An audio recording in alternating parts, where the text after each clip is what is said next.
Hola a todos. Por todo el tema este del coronavirus, vamos a intentar trabajar de otra forma. Entonces, quiero que trabajáis consultando en mi blog. Para eso tenéis que ir a Google.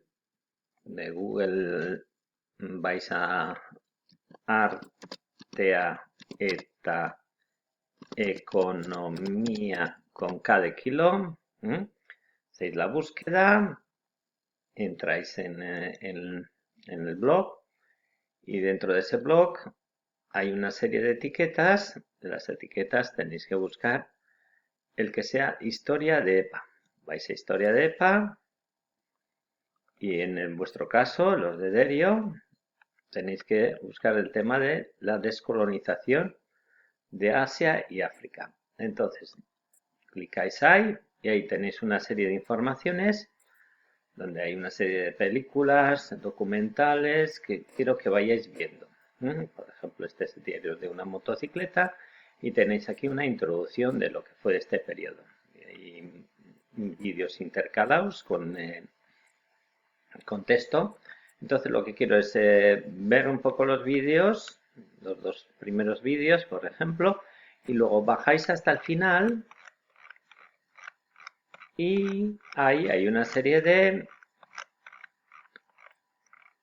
comentarios que se pueden hacer.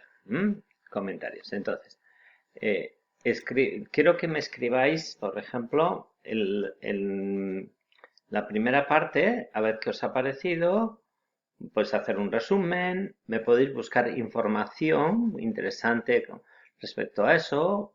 Quiero que busquéis vosotros en la red lo que sea, ¿no? Entonces, por ejemplo, veis el tema de ese del vídeo de Che Guevara de joven, buscáis algo y me lo escribís, Che Guevara de joven. Y me dais una información de lo que hayáis encontrado, lo que sea. Y lo publicáis y me ponéis el nombre. Me ponéis el nombre, en este caso Oscar, y entonces yo voy apuntando, ¿no? Vamos a empezar a probar con esto, a ver qué tal va.